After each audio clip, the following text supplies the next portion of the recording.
We talked about this a couple of weeks ago when Ohtani was coming back. And we thought, could you just have him for one inning and make him a closer as opposed to trying to move him along so he can get to 3 innings and then 4 innings and 5 innings. And I don't know if you run the risk more of Tommy John as a starter than you do a closer, but you were both. Well, I can tell you this. Everyone thought it was going to be easier on my elbow when I went to the bullpen, and it was worse because you're up and you're getting hot all the time, and you don't always get in. I had 125, stopped keeping track, 125 times I was up in a season. I got into 78 games, so imagine all those other times that you don't get in because the score doesn't work. They score a run or either way. So it's got to be controlled. The problem with Ohtani is he could come up in the bottom of the 8th. So when does he warm up? So the 9th inning doesn't work as well as and you could make it that way where he could control the 9th inning, and let's say it's his day to pitch, and you're up by 6.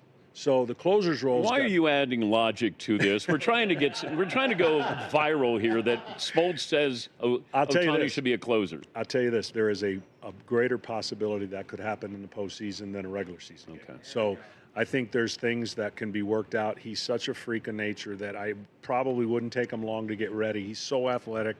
I did the last game. Everything about him looks great on the mound, and I know I take grief no matter what I say because there's people on the other side, right? So that's why I don't have any social media. But I gave him the ultimate compliment I could give somebody, and believe me, they got on me for this because they didn't understand what I was saying. I said, it's hypothetical. It'll never happen. If he never hits for 1 year and just pitches, he'll be the best pitcher in baseball, period, hands down. It's not even a debate. He's trying to navigate one of the greatest hitters of all time and trying to pitch. He's got so many things and so many balls in the air that he's trying to juggle. If all he did was concentrate on pitching, what my eyes see and what he's able to do, hands down. Now, Jacob deGrom was one of the best ever when he was healthy, and now that he's come back, and he had the part-time hit, like when he was in the National League. But all he had to do was think about pitching. And it's a tough job, but all you have to do is think about pitching. It's a lot easier than if you have to think about getting, batting practice or scouting reports. My back's a little tweak. I fouled one off my calf. All those things that never go into the play of a pitcher.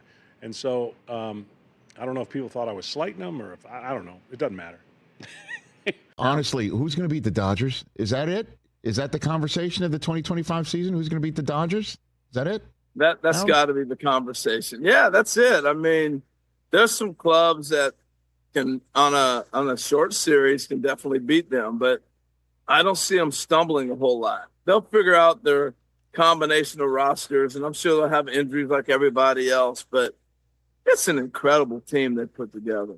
It's going to be fun to watch. And that guy on the screen right there, I'm telling you, Rich, I don't think I've ever seen anything like it. And I'll take you back to the very first time I saw Shohei Ohtani. So I go to spring training. We had a show then called 30 Clubs in 30 Days. Now it's 30 Clubs in 15 days. Same thing, right? Mm-hmm. So I show up at camp. Mike Trout's already the best player in baseball. And it's Trout and Justin Upton. And they greet me when I'm coming in. I'm walking in. They're already on the field, finished stretching. And I'm like, tell me about Ohtani. And Mike is like, I've never seen power like this, ever. And I go, what? And Justin goes, Harold, he's hitting them on the rocks up there in left center field. And I go, but I thought he was a left-handed hitter. They go, he is opposite field. I've never seen power. I'm like, come on, please. And the next thing you know, he starts taking batting practice. And I was like, holy smoke. That was the first year of Ohtani. And now, obviously, 7 years later, the stories continue. But that was the first impression of Mike Trout, who was the best player in baseball at the time. Justin Upton was hitting his 30 homers. They were blown away by him. And he's a pitcher. You know what I mean? And he's a pitcher. Right. And we're going to see that, right? I mean, yes. There's no doubt we're going to see the reason why the Dodgers paid him all that money. And, and he was kind enough to defer most of it, which is a conversation for another day, I guess. But we're going to see it. Last year, we just saw the hitting. We saw the 50-50. We saw the greatness there. Now we're going to see both, right? I mean, it's coming, and the question is does it affect him? Does it affect at all? Right? I just don't think it will, Harold. Well, no, he's such an attraction, Rich. I mean, I was fortunate to go to Japan, so I was there for the Cubs-Dodgers series. They played a couple exhibitions before. Right. And I'll give you a couple quick stories of why I say he's the biggest star on the planet. You can argue LeBron, all those guys, but they don't have another country that watches everything they do.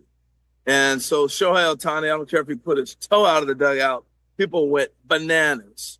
And so story number one, I'd never seen this ever before. He gets in the batter's box to hit. And as soon as he's walking up, they're going nuts. Gets in the box, he's ready to hit. Pitcher gets his sign. As soon as the pitcher gets the sign, it goes dead silent. 50,000 people, you can hear a pin drop. They deliver the pitch, and he'd foul it off or take it or whatever, and the crowd would go, oh! I mean, and then back to silence once the pitcher got in. It was incredible. And the other big scene I saw was when he went out to throw bullpen, and he's just throwing out in the outfield, long toss, stretching out. He came out of the dugout, and they went bananas. Everybody had their cameras, and he got out in the outfield, and he started throwing. And I'm sure he had a little extra adrenaline, but he's throwing the ball from center field to the left field line on a dot. I mean, just a rocket, probably 95 miles an hour from center field to the line, probably 200 feet, not 60 feet, 6 inches. It was incredible. Man, and the thing about him, too, is the ease with which he does everything. And, you know, the only other athlete I've ever seen who does everything eye-popping with such ease and never sweats, Roger Federer in tennis, where it's just like, can anybody beat him? And B, make him sweat if you can't beat him. You know what I mean? Just like make him struggle, make him look pedestrian. I think that's where we're at with Ohtani right now. That's where we're at with him. No doubt about it. And the other thing I noticed, you know, the Japanese culture, you know, everybody would remember when Hideki Nomo came over, and he would hit a batter and he'd tip his cap like, "Oh, I'm sorry." You know, they're very polite. They're always bowing. Now Ohtani's part of the Dodgers, and he's doing his little exercises on that after a double and all the movements.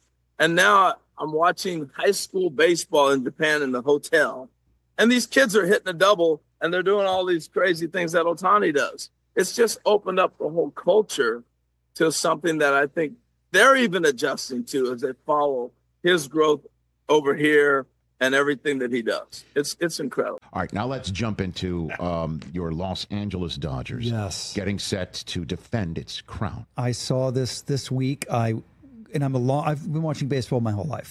It's you know, and I've seen a lot. I've seen Kirk Gibson's home run. I saw the Big Red Machine in person. Oh my God. I've been really lucky and I've seen a lot, but I cannot believe that I witnessed a man pitch 5 no-hit innings using only about 58 pitches, and then the same man hit his 50th home run of the year. It's like you just can't believe that is possible. Rob, we talked about that the next day on this program, and the manner in which we talked about it is that people take it for granted now from him, that this is a unicorn.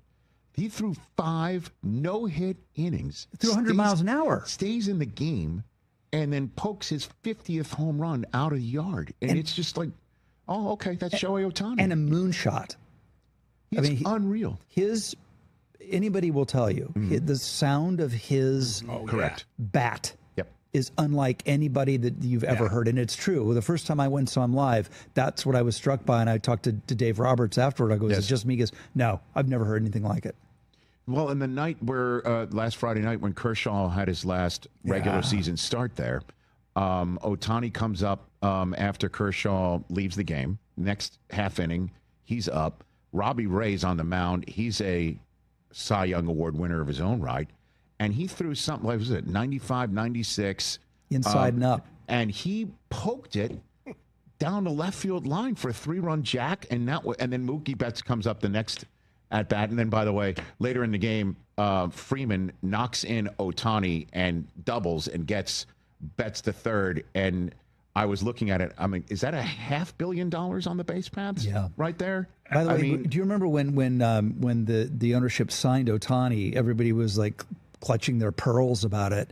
They've made that they made the investment back, I believe, within 4 months, just in terms of the new revenue from advertisers. Sure. Well, they're not paying him till I think 21. Yeah, that'll be studied. That'll be studied forever. He's like, yeah, give it to me in a 401k. You know what I mean? Like it's unlike anything. But who's relieving? Would you want Ohtani to come out of the pen, Rob Lowe? Look at me giving you a specific baseball question.